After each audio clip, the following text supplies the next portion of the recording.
Okay, good morning. I'm glad you're with me. It is time for Morning Manna. So glad that you are part of our community. We're going to give Facebook Live an opportunity to get our community together, and then we're going to jump right into the manna. It's Friday. It is Friday. Thank goodness. Thank God it is Friday. Know you're looking forward to a great weekend. I certainly am, and great things are going on at New Life. I hope there are great things that are going on in your church, wherever that may be, and great things are going on in your family for the weekend. Looking forward to a great weekend, but you got to get this manna so that you can have a great weekend and a great day. If you're off to work, thank you for joining me. And if you're sitting having your coffee break right now, or if you're just chilling, I just bless God that you're part of our community. If you would do me a favor, if you would share the manna, don't be greedy.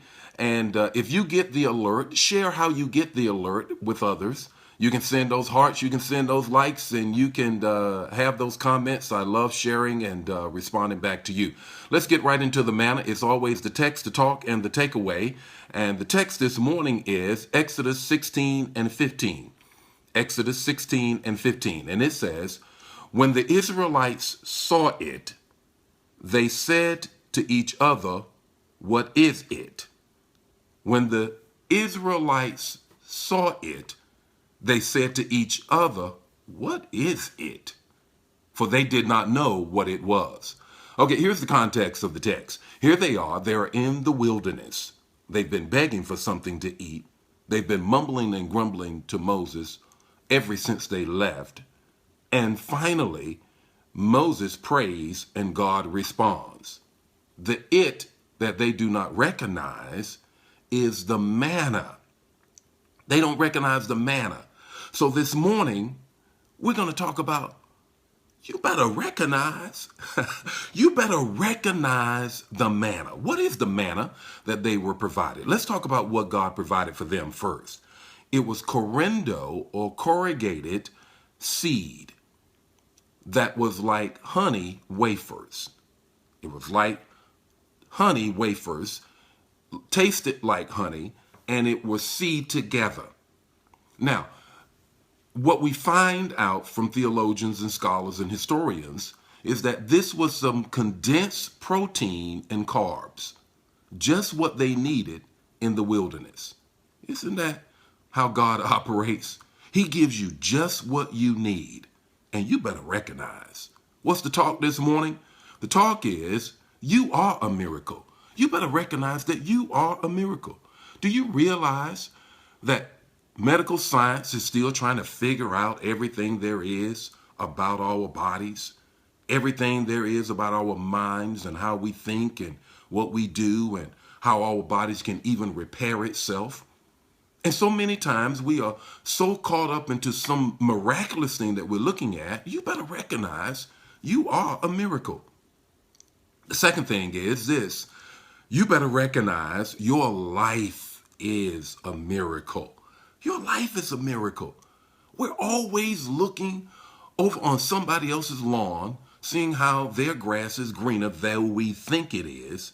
We're always paying attention. What is God doing in somebody else's life, somebody else's church, somebody else's family, somebody else's finances, somebody else's car, somebody else's job? We're always checking other people out. You better recognize the fact that your life is a miracle. God is at work in you. He's at work in you.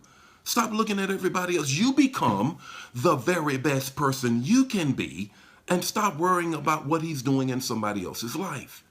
You are the miracle that God wants to work with, and your life is what he is trying to make miraculous. So pay attention to what he's doing in your life. The third thing is this: no matter the wilderness, there's a miracle moment for you.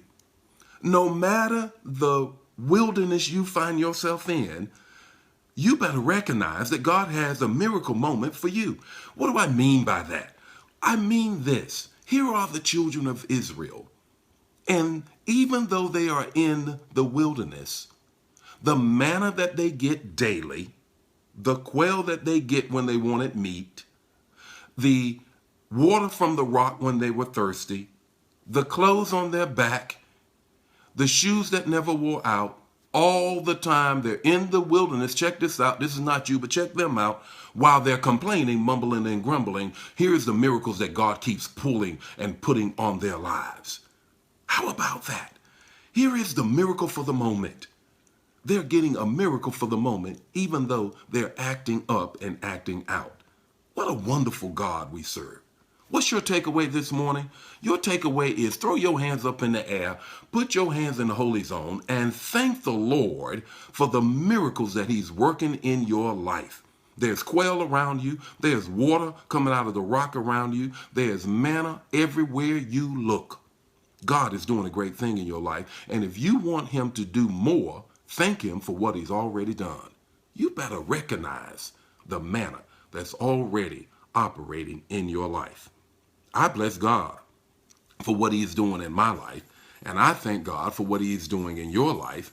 And so today, let's operate. Let's go through the day understanding that our manna for the moment is everything that he's supplying. And the miracles that we want beyond that won't come until we thank him and recognize what he's already done. The Lord be with you today. May his face shine upon you today and give you peace.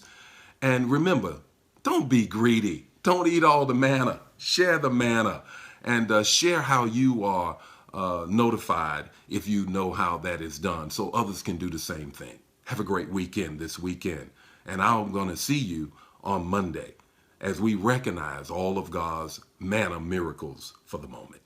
Bye now.